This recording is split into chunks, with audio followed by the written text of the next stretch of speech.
Hello, and welcome to The Black Unconscious, a mental health podcast about living, coping, and thriving while Black. I'm Raquel Martin, a PhD candidate in medical and clinical psychology. And I'm Dr. Justin Hopkins, a licensed clinical psychologist. This podcast is not meant to be a substitute for a therapeutic relationship with a licensed therapist. Thank you for tuning in, and we hope you enjoy the show.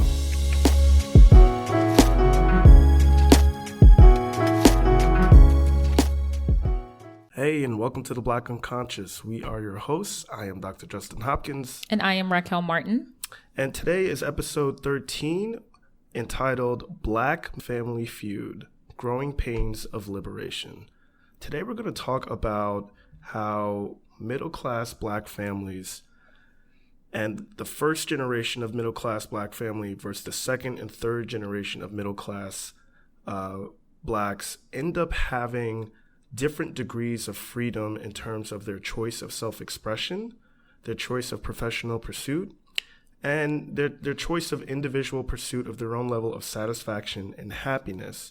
The chances are, if you're Black and you were born in the 80s or sometime sooner, sometime further back rather, in the 70s or even in the 60s, it's likely if you grew up middle class that your parents or grandparents went through hell and high water in order to provide you that kind of middle class upbringing.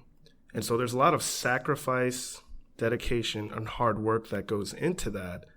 And their level of freedom probably isn't to the same degree as the generation that they fight for things to be easier for. So the next generation that inherits that middle class upbringing often has the privilege to kind of express themselves in different ways, pursue other passions, but also battle with feeling very much responsible, but also indebted to the generation before them that fought so hard to pave the way for them. And so oftentimes, though there's a liberating experience for the second and third generation of middle class Black folks, there is often a mandate and a conflict within families about how that next generation moves forward, progresses, and pursues their own definition of success and happiness. Yeah, I think it can also be seen with an example of a child who did not grow up like middle class, but they're by their parents' definition, like they're doing really, really well, right? Like they came from a family that in the same vein did sacrifice everything for them to make sure that they went to school or achieved their goal of their parents' goal of what they thought was more appropriate so that they could have have a better life, right? So they could have it could have been like a first generation college student or first generation doctor or something like that, or anything that can be seen as excellence in their parents' eyes, but acknowledging the burden that comes with having to have that on your back with your parents' expectations and not being able to go so much your route because of that. Right. And sometimes those expectations, like whatever your family's expectations of you are, oftentimes they do become your own expectations. And at least for much of your upbringing, and then as adulthood comes on, we all have those moments when if you're fortunate enough to have a good family and loving parents, you have those moments growing up where you really idealize your parents and you really imagine them as being, the best people that you know. Again, if you were fortunate enough to have good parents. But then there's that place in like late adolescence, early adulthood, to even mid-adulthood at times where you realize that, well, you're a very different person, and your parents are human, and they, although loving and very endearing and very well intentioned, that they're also human, and they have their good, and they have their things that you would do differently. And you try to reconcile that the best way that you can. But I think that's a challenging thing when you also feel like the generation before, your parents and your grandparents have done things a certain way in order for you to do things a certain way. And I think that can be really hard for folks.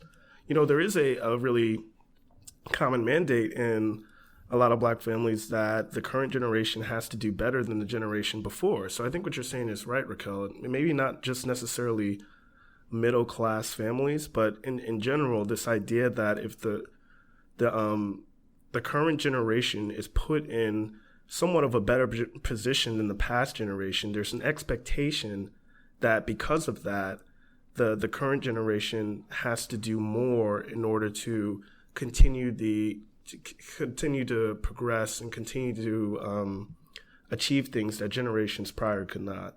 Yeah, and I think that's the way a lot of people measure success when they have individuals who do have children. Is like, if my child can do something more than I can do, then that's successful. And it can be like a major thing, like going to college. It can be something like owning a home. It could be something as simple as my mom can't swim, and she always, because of that, avidly made sure that all of us could swim.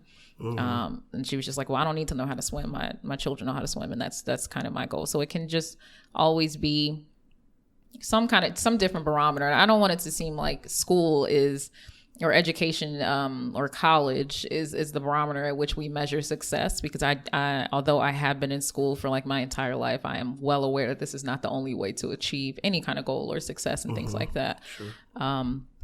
It could be something as simple as good credit, which isn't simple at all, right. But just a lot of, I can see how generationally, right. And just evolution wise with the drives that we have as human beings that have helped us to survive so many generations, while you would want your children to do better or know better or learn better. It's kind of what I see as a struggle in family therapy, where parents put a lot of expectations on their children, and they also don't really give their children room to have their own experiences regarding learning. Right. Most children and adolescents and most people have experiential learning, which basically means like, I'm going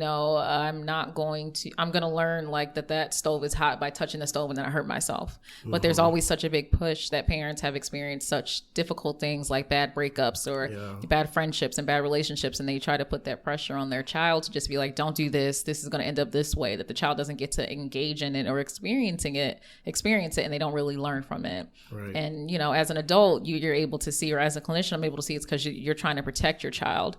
But the child sees it as you trying to smother them and not allowing them to just be their own person. Right. So there's always this drive to just want to protect your child. Yeah, I agree. And who can blame the parent for that, right? For a lot of parents and in a lot of families, the parents have been burned so hard before that they love their child so much that they never want to see their child go through that. And I think that applies directly to the struggle that we are talking about for a lot of Black families. Again, when it comes to Black wealth and Black financial stability, Black upward mobility in general, our narrative in this country is that we came from absolutely nothing. We were property. So any sort of financial stability that any Black family has was fought for with blood, sweat, tears, and the pulling up of bootstraps that we did not have, and sacrifice and sacrifice and sacrifice, and hard work and hard work and hard work, and pain on top of pain. So there was a harder course for our sort of opportunities in this country. It was a much harder course. And so in order for people like ourselves, Raquel, to have the kind of opportunities that we had to pursue higher education, and for the opportunities for other Black folks like us to have those kind of opportunities, there are people that came before us that really fought for that really had to sacrifice quite a bit and do everything that they could to kind of secure a future for us. And what that looked like for them is survival. They're focused more so on just trying to survive and trying to provide and trying to do everything they can to advance their circumstance, not just for themselves, but for the future of the family. And so when you grow up in that, or when you come from that, you can imagine being the person who's inheriting the benefits and the merit of that struggle and that sacrifice, that there's kind of a mandate there that you do more. Yeah, and a mandate that you didn't ask for. Right. But it does come with the privilege of being able to pursue, let's say, higher order needs. And a lot of the times I like to think about this in terms of Maslow's hierarchy of needs. Right. So Abraham Maslow is a humanistic psychologist, and he talks about these like hierarchy of psychological needs, these basic psychological needs that we all have. And so basically it's this like pyramid. On each level of the pyramid, there's a higher order of need that you can't actually reach for unless you've sufficiently satisfied the needs before it. So at first, there are basic needs, then there are psychological needs, then there are self-fulfillment needs. Like the basic needs are just like physiological: food, water, warmth, rest, being safe, having some sense of security, feeling like you're protected. Then the higher up order is psychological needs. So like your esteem, prestige, feeling accomplished, feeling like you belong, feeling loved, intimate relationships and friends. And then at the very top of that hierarchy is self-actualization. So someone who can pursue self-actualization means to pursue your own individual sense of what it means to feel fulfilled, to feel like you're living a life that is worthwhile, to express yourself and be authentically you in the most gratifying way possible. And that includes being creative, that includes ambitions, that includes friendships, that includes everything that came before it. And so Abraham Maslow would say that you actually can't go towards self-actualization unless your physiological needs, your safety needs are met, your need for belonging, your need to feel accomplished, to feel like you have some sense of self-esteem. You can't go for those things. And what I'm kind of willing to argue is that for many of the generations before us, a lot of the times they had to, self-actualization wasn't something that was on the table. They had to first secure the very basic needs, and then maybe even some psychological needs with belongingness and love and a sense of self-esteem. But I think oftentimes, like, there was a sense that we have to make sure that we put food on the table. We have to make sure that our family is safe, that we have a roof over our head. And this is what we need to do. And so in order to do that, I have to do this profession, make this much money, and that's it. Like, whether I'm happy at this job or not doesn't really matter, as long as the family's provided for. Do I enjoy doing the kind of work that I would like? Maybe not so much, but is my family safe? And so I think those are the kind of sacrifices that I think generations before made for us. And we now have the privilege. The current generation, I think, has more of the privilege of having their physiological needs, their safety needs, their needs for belonging and love and esteem already met because of those sacrifices that the generations before us made. And now we have this freedom. Many of us have been fortunate to be liberated enough to have the freedom and the sense of choice to move towards more of a self-actualizing thing. But I think what happens is that self-actualization often can look very different from what our parents did, very different from what generations before did. And there's a disconnection between, hey, I sacrificed so much for the next generation, and hey, mom, dad, family, I'm pursuing my own individual happiness, and I have the opportunity to do that. And I think there's a sense of, there's a disconnect there, because that self-actualization can look like something that didn't seem so safe generations before. That self-actualization, that pursuit of your own individual happiness, could be something that directly conflicts with what your family had hoped for you. So what do you do there? Like, what kind of decision do you make when you feel like your own pursuit of things that are gratifying for you go against what your parents have often done and what they would hope for you? And people do a lot of different things in that sort of situation, but I think it's a really challenging one to navigate. Yeah, and I think one of the things, I think there's a lot of different ways people navigate it, but I think it would be good to kind of rewind a little bit and talk more about the specific levels for Maslow's hierarchy of needs, because one, we did post something about it on the Instagram page, but it was a while back. But also the fact that because it is a pyramid, you don't start off at the top, right? Like, so the biggest thing that Maslow kind of put emphasis on is the fact that you can't move on to the next level until you satisfy the basic needs. Right. And I think that sometimes in individuals' lives, and this can be seen intergenerational as well, is that you think you don't understand why you're not feeling fulfilled, right? Like, you don't understand why you are unable to, I don't know, one of the levels is like love needs, and you can't understand why like relationships are failing, or why you can't really focus on one aspect, and it's because your basic needs aren't met, right? Like, you can't go to psychological needs if your basic needs aren't met. You can't be trying to build a relationship with someone when you don't have running water, or if you can't really like handle your own shelter or safety or security needs. So I think like the good thing will be to start with like the first one, like the first level is physiological need. Yeah. Like, that's like food, water, shelter. Honestly, for some people, they feel like physiological needs include sex, honestly. So that could be that for some people too. But like, you can't really move on to the whole, let me focus on safety and security when you don't even have like that one water or food or anything like that. Oxygen. Yeah, oxygen is something we try to have every day.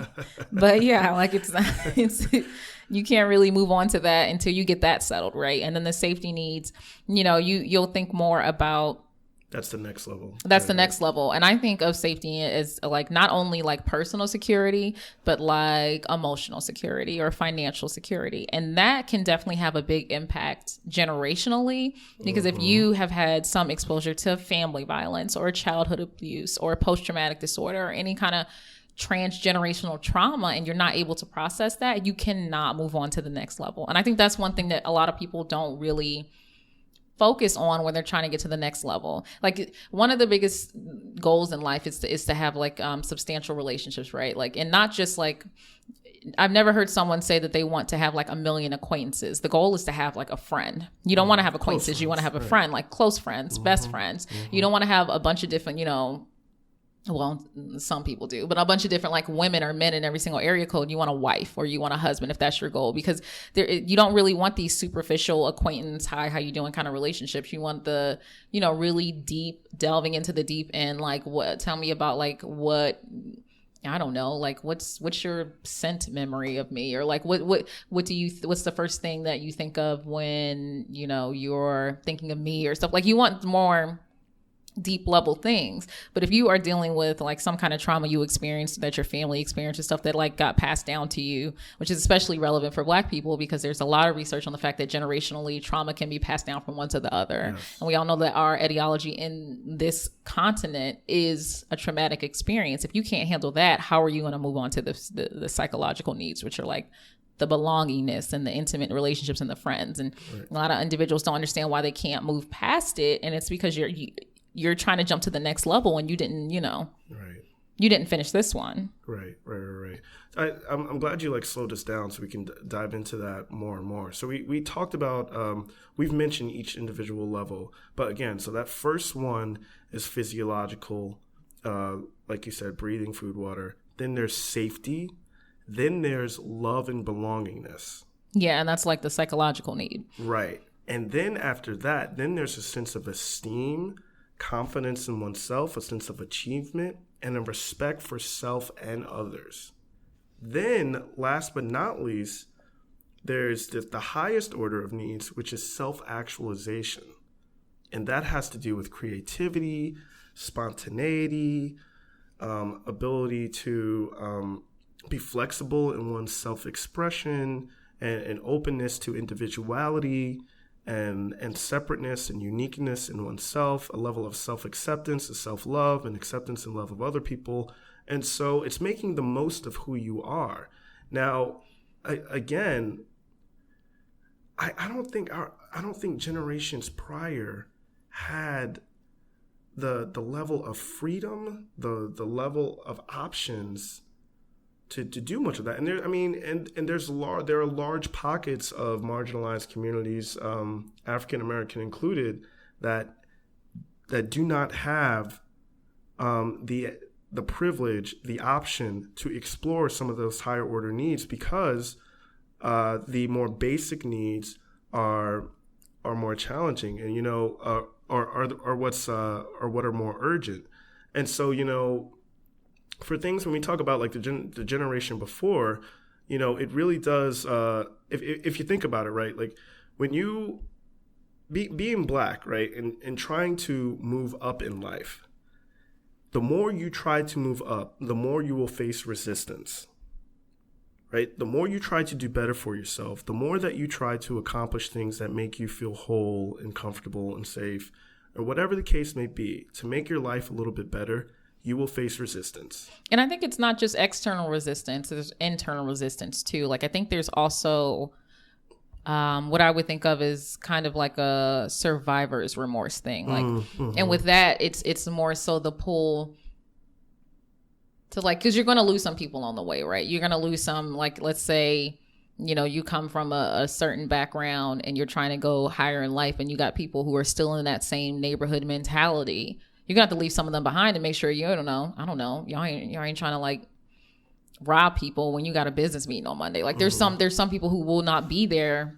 on your route to trying to rise up, and that can be friends, that can be family. I mean, that can be the spouse that you're with, and that will have some kind of dissonance, right? Like that will have a pull for you to feel like maybe you're selling out because instead of going to like this event or some club for the 50th time, you want to stay home and like read or kick it, because that's just not what vibes with you anymore. Like if you and you may be seen as like bougie or whatever, even though bougie I don't think is as negative as it used to be. I'm not sure though. I might just be flipping that because I get called bougie all the time. Sometimes it means elitist. Yeah, and even with that's an insult, right? Like how dare you? And it gets back to the whole, like, in my opinion, and this is just because this is something I'm always just incredibly sensitive about with the whole like talking white thing, right? Like it's kind of like you're like, why you got to sound like them? Like, why are you using why are you enunciating all your syllables? And it's because it's kind of like you trying to leave the group, like you trying to leave the community. And I can see why there can be some pull generationally and some issue when you want to get higher up and people aren't willing to be with you on that journey. It's almost like, how dare you try to self-actualize? How dare you try to, try to accomplish some of these higher order needs when we're still struggling with some of these lower order needs, or we don't necessarily have that option. I think one of the reasons why part of the reason why mental health is so stigmatized in the Black community is because how we felt has never mattered, right? It's never really mattered to anyone else, and we didn't have the chance for it to matter much to us. When you're just trying to survive, how you feel and what you want isn't a large part of the equation. And so... Because it's a luxury. It's a luxury in a way. It shouldn't be. I don't think it actually is a luxury, but it is like a higher order thing, right? Like everyone, like how you feel should matter. Like anybody, like any human being, like how you feel, the things that you go through obviously matter. They should matter to you.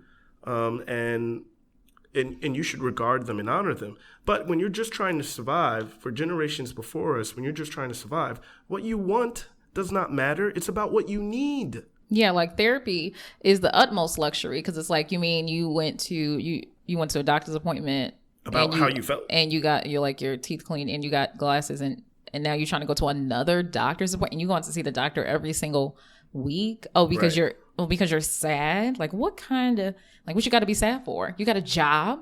And why does it matter? why does it matter? Yeah, right. But that's true. It's like you got a house, you got a car, you got food.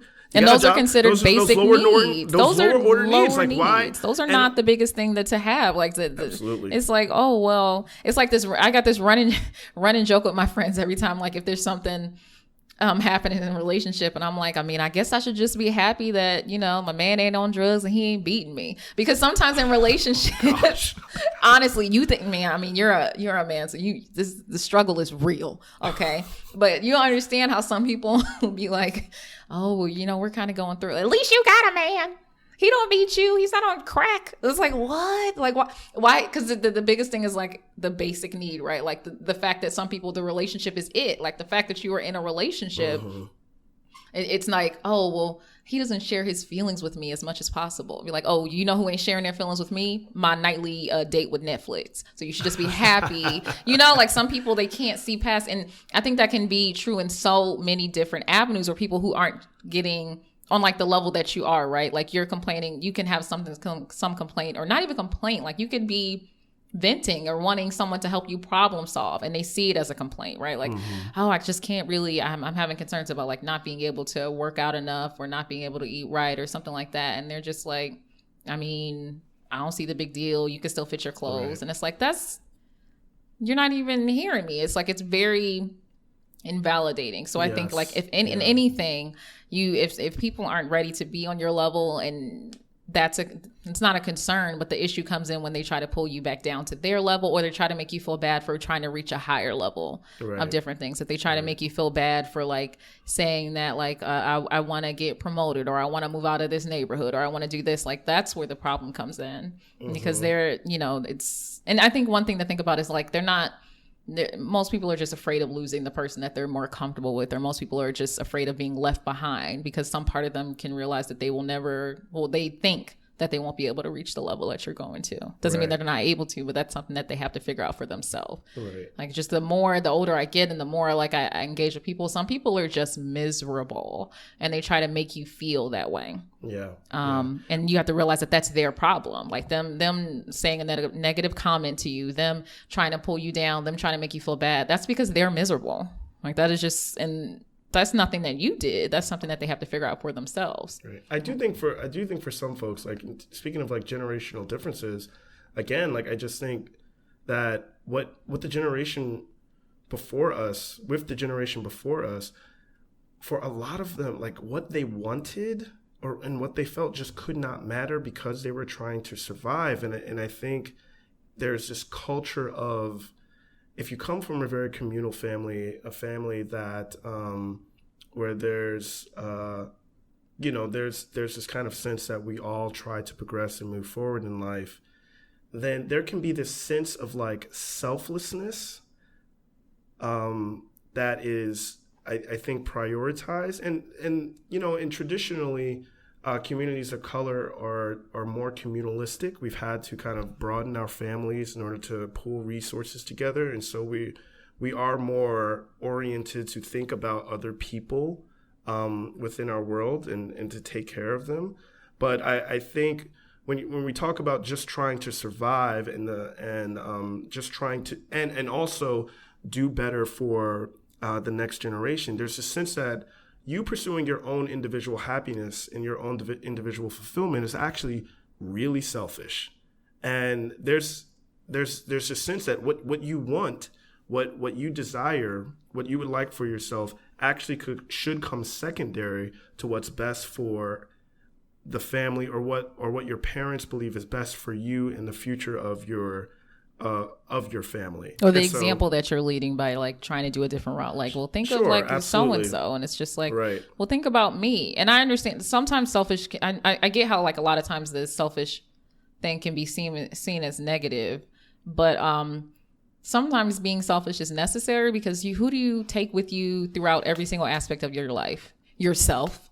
Yeah. So, you know, if I'm not protecting myself and seeing how and making sure I'm taking care of my needs, everything is going to crumble. Right. I think that the challenge, unfortunately, is that sometimes when like the things that you need run counter to what your family like wants for you. Mm-hmm.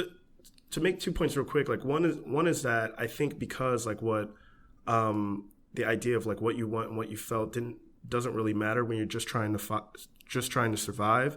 I think because of that, depression and repression is pretty much a norm for Black success. Like that's kind of like the norm. Do we think like it's possible that some of the generations before us, because of all the resistance that they faced both externally and internally to progress their families, that maybe they were unhappy and just swallowed it? Of course. Do we think like some of our parents and grandparents were probably clinically depressed for years and years? Yes, that's quite possible. Being Black and also trying to move forward does often beget quite a bit of psychological pain. And when you're in that space of just trying to survive, like you ignore how you feel so you can move on. I've often talked to when you talk about PTSD, and in my experience in working with combat veterans, oftentimes when they come back after combat, their affect is really flat. They feel like they're living life through glass. They feel very self-alienated, like they're removed from their own emotional experience. They don't feel anything. It's hard to love. It's hard to be intimate. It's hard to be close to anyone.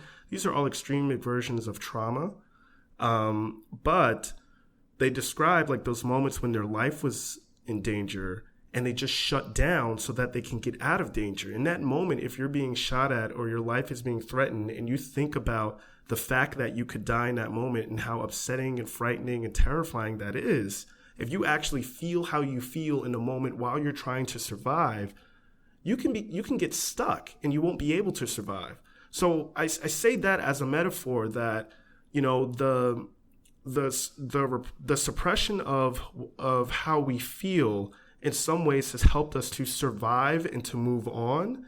And now the newer generation has the privilege of both moving forward and also pursuing higher order needs while taking into account how they feel and the things that they want personally, independent from the things that have tried to shape them in one particular way or determine life for them in a way that is more rigid and less free. And so the newer generations, we've been liberated from some things, but there's some growing pains there because we often get to pursue things that the generation before didn't.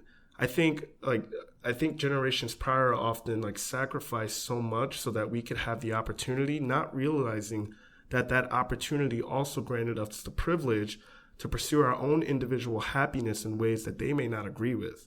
And that may actually cause distance or may actually just cause conflict. And some children, what they do is they either suppress their own desires to make sure that they're pursuing life in a way that to their parents honors the sacrifice that they made for them, or they may be more external with their conflict and actually kind of rub up against what their parents may have wanted for them. For example, I mean, this is really common in those who have who are first generation immigrants or even second generation. You know, if your parents had a hard journey into this country, as is often the case, and then they sacrificed so much so they could make it here and give you certain opportunities. And I work with people who endure this kind of experience all the time at Georgetown Law, where they're offered this amazing opportunity to pursue an education, but then also they aren't sure if they actually want to practice this way, but they know that their parents will be incredibly proud and feel incredibly fulfilled if they got their degree and if they became a lawyer or a doctor or some sort of high prestige professional, because to them that would like validate like their parents' sacrifice and effort to keep the family intact and move the family forward. And so they end up in this place of conflict where they can either maintain their feel like they can keep their family relationships intact by going along with what the family desires for them, or they can rail against it and risk being in conflict with their parents, but perhaps pursue something that feels a little bit more personally fulfilling. And that, again, I think that is a really, really hard conflict to manage. And I think it's the difference between, again, the level of needs that you have the privilege of pursuing. Do you get to pursue some of these higher order needs of self-actualization, or is it more so about survival and the previous generations' like efforts to ensure that for us? Yeah, but I think another difficult thing about that is like I always feel like I'm not here to just live and pay bills. Right. And it's so hard because for the longest time, that's kind of the way that individuals had to live. Like, I'm sure you caught and got your little positivity every now and then, but like the fact that I'm not here just to live and pay bills, and I shouldn't have to be. So that's why I may reach for a different avenue to have fulfillment. Right. Like, and I do think that's where some of the difficulties with being a Black person, or any, and it's not, I don't think it is just Black people. I think it's a lot of people who have a lot of expectations on themselves, or they feel expectations from others, like first generation born in America, or the second, like you mentioned, or individuals that come from a huge family and everything is riding on them, or minorities, that you feel this expectation to do things, but it's kind of like, what about you? And the difficulty with that is like, you'll find yourself like in law school or in med school or in a PhD program, and you are miserable, but your family is so proud of you. Yeah. And it's like, oh, it's just so amazing to be able to, call someone doctor. And it's just like, it's just not, you don't really get to do what you want to do in life. And it's just so hard to say, I want to do more than live or survive. And I understand that was your life, mom or dad or grandma, but that's not what I want. And I think I think that can be a big pull and a big difference from older generations not understanding where you're coming from. Yeah, absolutely. It's such a it's such a conflict, one of the things that self-actualization, that highest order of need, making the most out of yourself, what that encompasses is, again, like creativity and self-expression.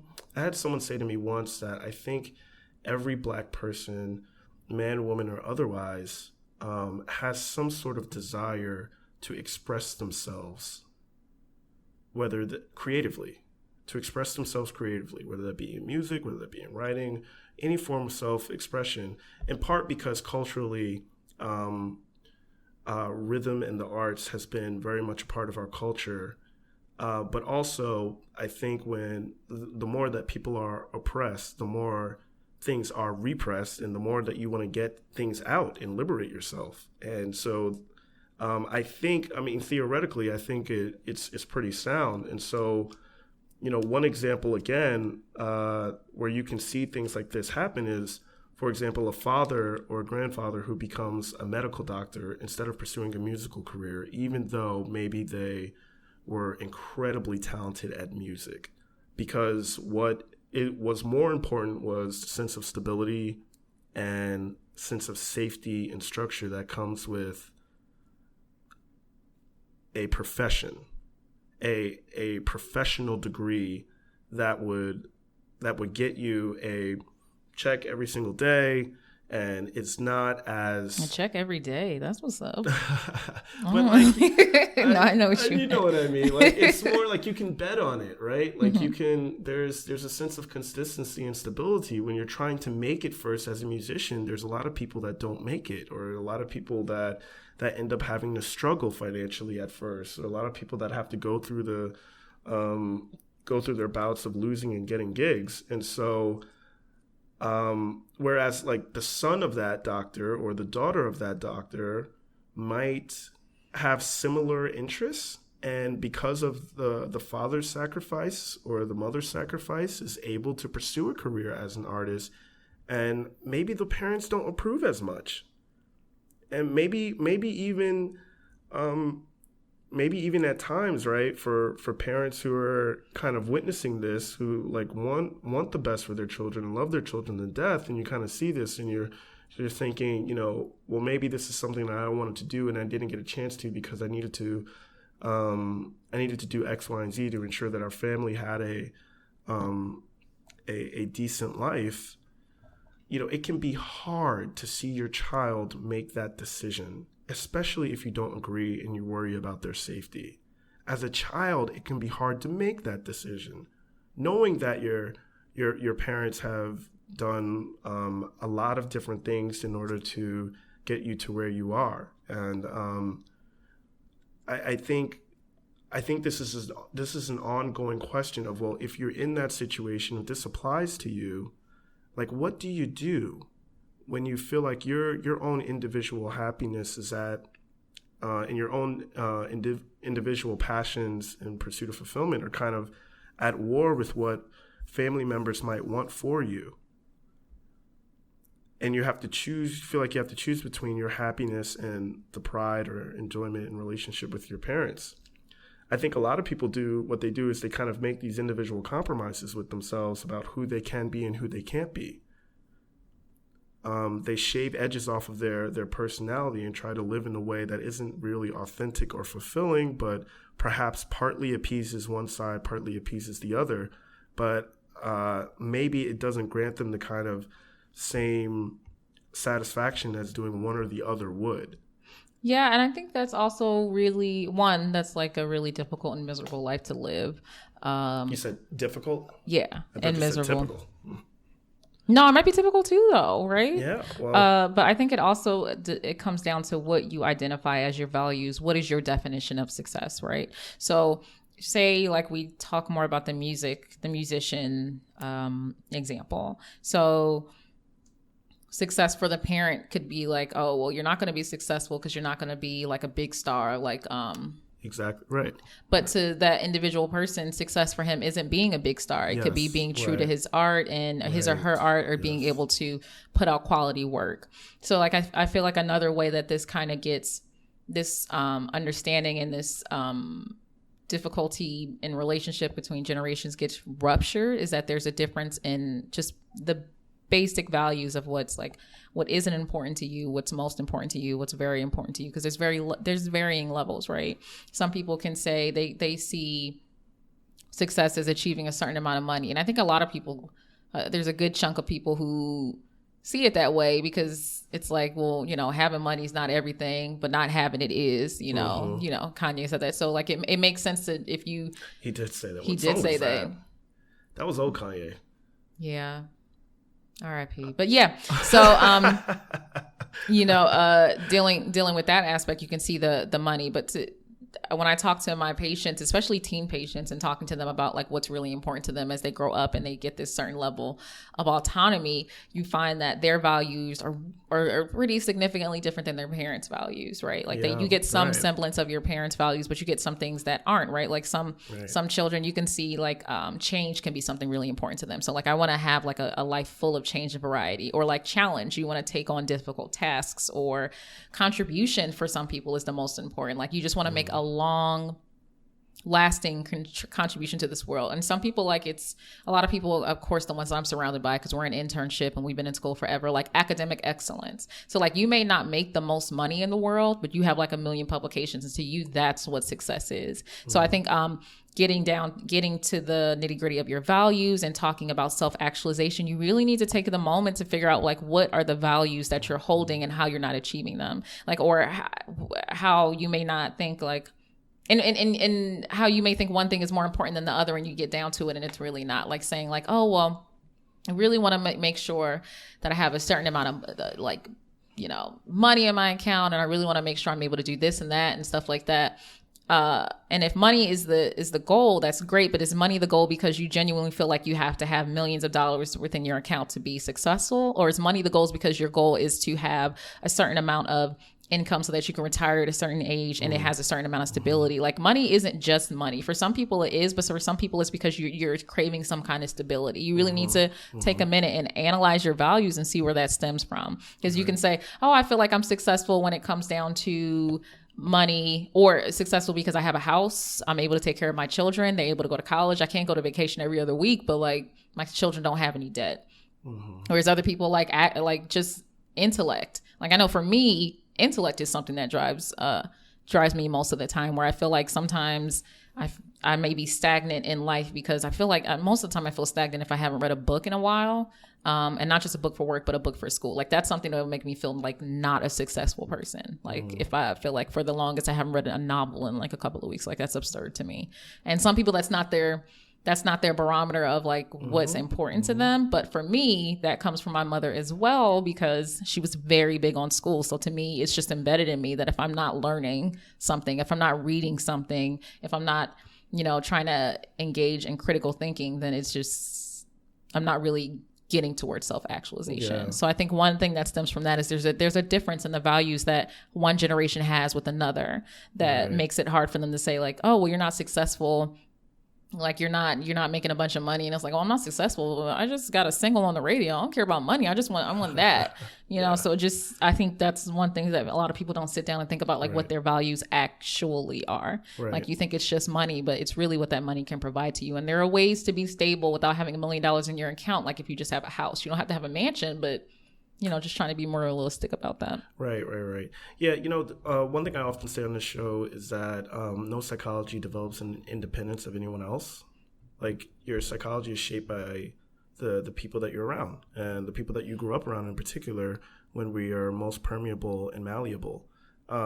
So I've also talked about the concept of the self-object, or the self-other, rather, where parts of your thoughts, right, parts of your self-talk, the things that you say to yourself in your head, not out loud, but to yourself, are part you and part the people that you grew up around. Sometimes for people who grew up with emotionally and verbally abusive parents have incredibly self-critical thoughts because they've inherited that voice. The things that they say to themselves sound very, very familiar and very similar to the thoughts that, the things that their parents have said to them in an abusive fashion.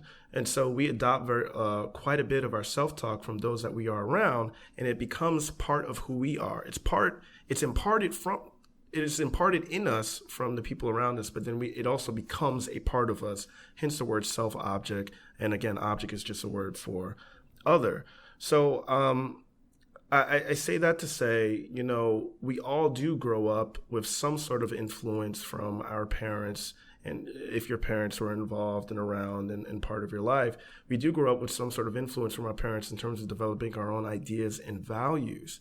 And then there's a time in your life where you do separate, where the idealization of your parents does diminish, and you realize they're human and they have flaws, and there are things that you like about them and things that you'd like to do differently. And you have to kind of try to resolve who it is that you are if you saw them in their image for much of your life, or you saw yourself as being so very similar to them. And then that differentiation between yourself and what your parents have done or what your parents believe, that can be very challenging for both the child and the parent. I think, for parents, For some parents, there's no greater pride than that of their child, and the child, being aware of that, wants to make their parent proud. There are a lot of things that we do to make our parents proud. There are people that go to do several years of postgraduate training, whether that's law school or med school, getting a PhD or PsyD, or pursuing an EDD, like whatever, or a master's, or whatever, or just staying in a relationship college, you probably shouldn't stay in because your parents think that you should be with the person that you had a child with, and you don't want to deal with that. It's very specific, but there's multiple people doing that, right? Like, and you're miserable. And people don't get divorced in my family, so I'm not going to separate from this person that is toxic for me. Or people don't really stay together in my family. What does it mean for me to want to get married this early in life? So, there are ways in which we all kind of become our own person, and that is a very, very challenging stage, because what's at stake is both your own individual fulfillment and the relationships with the people that you love. And then there's like how you negotiate that can depend on the level of satisfaction you have later in life. And I think that's something that we all really do go through to some degree, no matter who you are, that differentiation between yourself and your parents. But I think when it comes to the Black middle class family, some Black middle class families, or not even just middle class, because I feel like a lot of the stuff that we talked about surpasses class. Like in terms of the general mandate to do better than the generation before.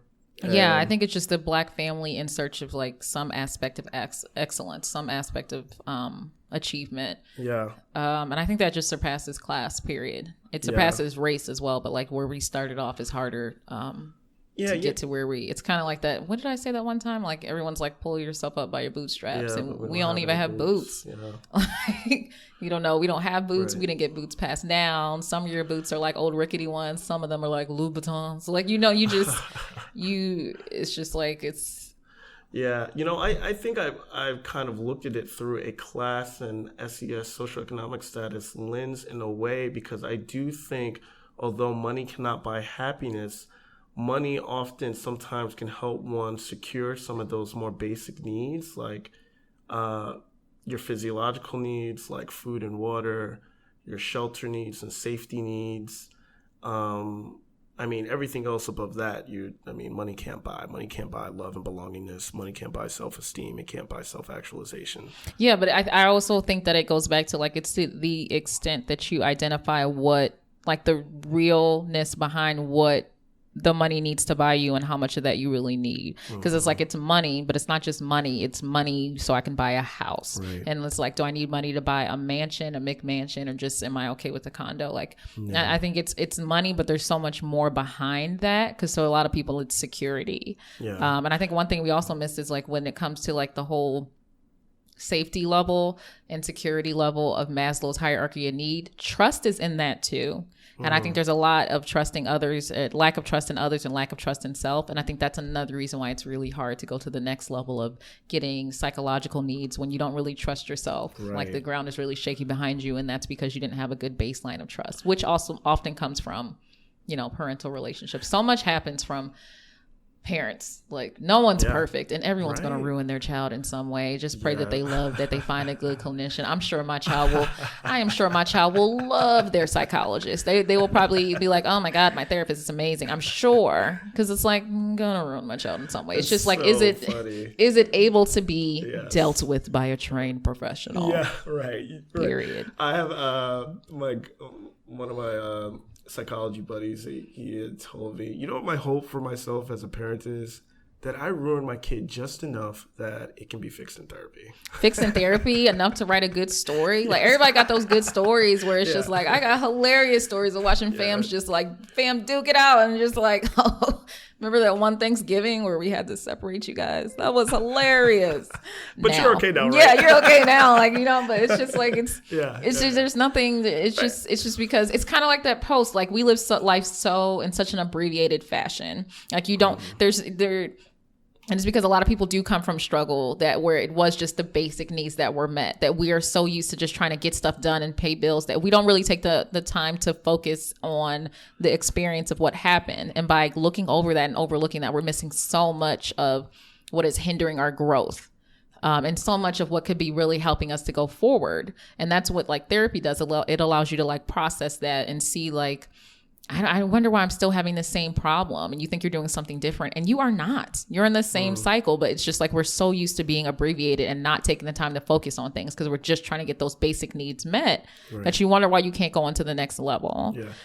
It's, you're reminding me of, like, stories that older generations tell, like, when I was your age, I had to walk 50 miles in the snow to go to school. And they get out of school these days for freaking wind and just about everything. But what are the school? Well, it's not that bad, but Baltimore out here, like, they don't have air and heat in the city, not the county. The county got everything, so they got out of school for that. And I'm like, dang. Or my brother gets out of school for snow all the time. I remember walking feet in the snow, and we got like a 2-hour delay only because it was like 2 or 3 feet, and it took me, we had to walk like only 2 or 3 feet. Yeah, and we had to walk like 1.5 miles. We walked like, what was it, 2 to 4 miles a day for school. So it was like 1.75 miles each way. And my brother gets dropped off, and he goes to the same school I went to.